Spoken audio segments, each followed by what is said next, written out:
वो अल्लामा इकबाल का एक शेर है, ना समझोगे तो मिट जाओगे मुसलमानों, हिंद के मुसलमानों, तुम्हारी दास्तां भी ना होगी दास्तानों में। उन्होंने हिंदुस्तान के मुसलमानों से ये कहा था कि समझना बहुत ज़रूरी है और अगर नहीं समझे तो मिट जाओगे। तो आइए देखिए, लोकसभा चुनाव के नतीजे आ गए और इन लोकसभा चुनाव में सबसे खास जो अहम फैक्टर था वो मुसलमान था।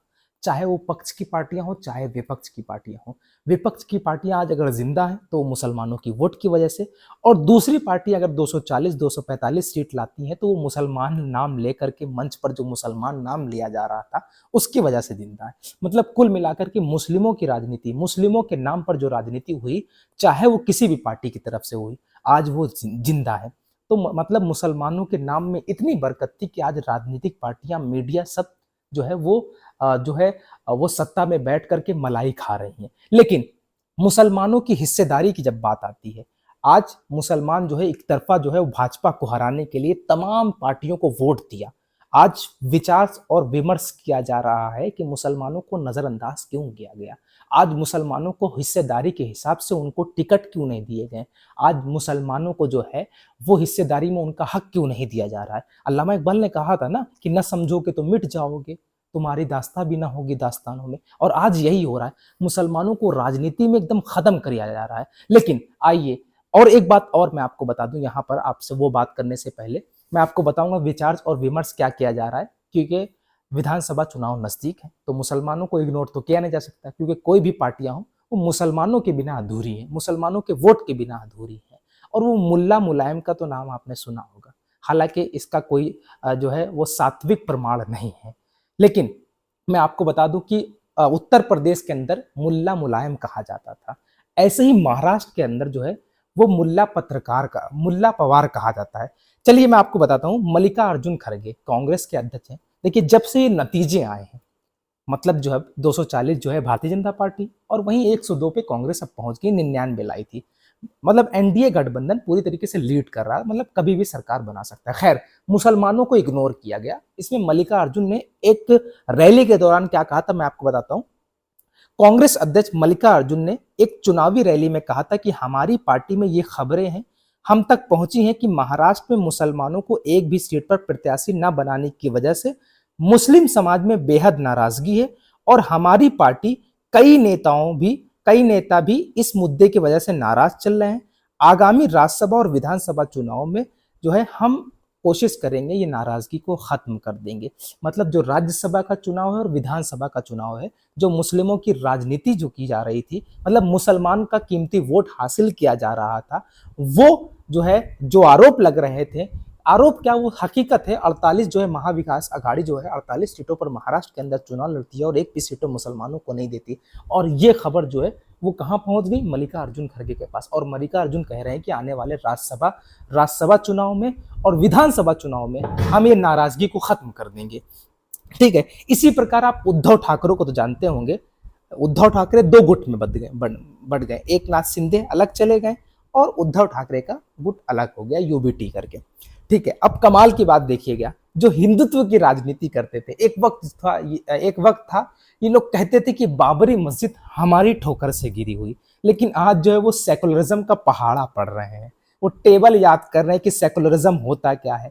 दो दूनी चार, मतलब हिंदू हिंदू हिंदू, मुसलमान मुसलमान मुसलमान। तो अब मुसलमानों की राजनीति हो रही है। अब सुनिएगा मल्लिकार्जुन ने क्या कहा था और उद्धव ठाकरे ने क्या कहा था। इसी प्रकार महाराष्ट्र में खासतौर पर मुंबई रीजन में मुसलमानों को एक मुश्त समर्थन पाने वाले उद्धव ठाकरे ने भी इस बात को कबूल किया कि मुसलमानों ने उनका भरपूर समर्थन किया, इसलिए आगामी विधानसभा चुनाव में मुस्लिम समाज का पूरा ख्याल रखने की कोशिश की जाएगी।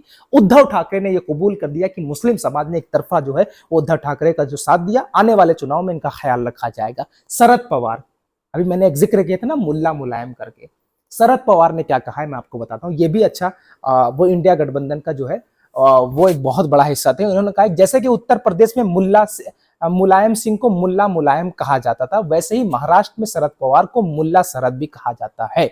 इसलिए आगामी विधानसभा चुनाव में एनसीपी भी मुस्लिम उम्मीदवारों को अपनी कैंडिडेट की लिस्ट में उनकी आबादी के हिसाब से जगह जरूर देगी। मतलब आने वाले वक्त में जो विधानसभा चुनाव होंगे आबादी के हिसाब से उनको जरूर जगह दी जाएगी। अब सुनिए, अखिलेश यादव बहुत चर्चित नाम है। अखिलेश यादव का भी मुस्लिम राजनीति जो है वो अच्छी तरीके से खेल लेते हैं और मुस्लिम वोट बैंक जो है वो अपना वोट का इस्तेमाल जो है वो अखिलेश यादव के हक में करता है। अखिलेश यादव बिल्कुल ऐसे ही उत्तर प्रदेश में अखिलेश यादव भी इस बात को कबूल कर चुके हैं कि मुसलमान एक तरफा समर्थन की वजह से विधानसभा चुनाव की तरह इस लोकसभा चुनाव में भी इतना व्यापक जीत प्राप्त कर पाए। आगामी राज्यसभा और उत्तर प्रदेश के राजनीति में मुस्लिम समाज को इसका बदला भी प्रदान किया जाएगा। मतलब आप समझ लीजिए, आपने देखा ये चाहे अखिलेश यादव हो, चाहे शरद पवार हो, चाहे उद्धव ठाकरे हो, चाहे मल्लिकार्जुन खड़गे हो, चाहे कांग्रेस वाले हो, चाहे समाजवादी पार्टी वाले हो, चाहे शरद पवार वाले हो, चाहे शिवसेना वाले हो, ये तमाम लोग जो है वो आप पर विचार और विमर्श कर रहे हैं। पता है क्यों कर रहे हैं? और इसकी सबसे बड़ी कामयाबी का सबूत मैं यहाँ पर क्रेडिट अगर किसी को देना चाहता हूँ तो वो एमआईएम को देना चाहता हूँ। असदुद्दीन ओवैसी को मैं क्रेडिट देना चाहता हूँ। असदुद्दीन ओवैसी अगर हिस्सेदारी की बात ना करते तो शायद आने वाले वक्त में जो है आज ये कह रहे हैं ना कि आने वाले वक्त में विधानसभा में इनकी जो है वो नाराजगी को खत्म किया जाएगा और इनकी हिस्सेदारी के हिसाब से इनको सियासत में हक दिया जाएगा। असदुद्दीन ओवैसी यही कहते हैं कि मुसलमानों समझो, तुम अपनी भागीदारी को पहचानो, तुम अपनी हिस्सेदारी को जानो कि तुम्हारी हिस्सेदारी कहाँ पर है। असदुद्दीन ओवैसी ने बहुत मेहनत की, यकीनन वो सीट नहीं जीत पाए, चुनाव नहीं जीते, लेकिन हाँ, जरूरी नहीं कि चुनाव जीत जाना। मैदान में आने का मतलब ये नहीं होता है कि जीत ही जाना। मतलब जीत शर्त नहीं होती, लड़ाई में जीत शर्त नहीं होती है। लड़ाई में शर्त यह होती है कि आप लड़ने आए हैं मैदान में।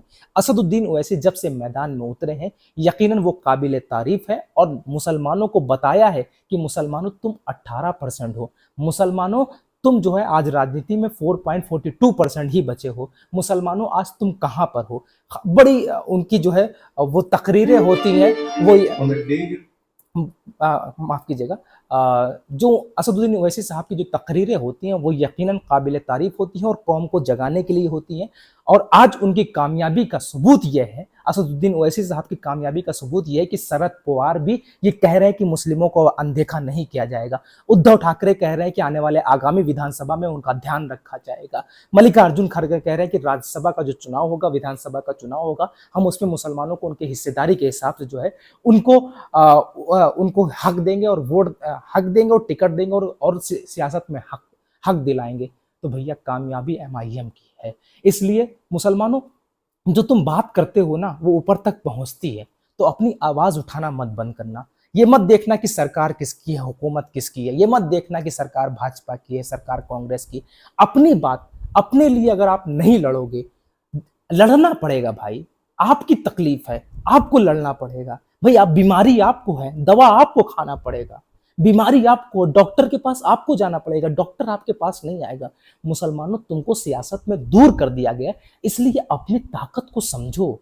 तुम्हारे वजह से तमाम राजनीतिक दल जिंदा हैं, तो कोशिश कीजिए कि अपनी राजनीतिक पार्टी जो भी आपके सामने आए, जो आपके हक की बात कर रही है, उसको मजबूत कीजिए और कामयाब कीजिए। और पूरा क्रेडिट मैं इस वीडियो के माध्यम से असदुद्दीन ओवैसी साहब को देना चाहता हूँ, जिसने तमाम सो कॉल्ड सेकुलरिज्म वाली पार्टियों को बताया कि मुसलमान बहुत अहम है।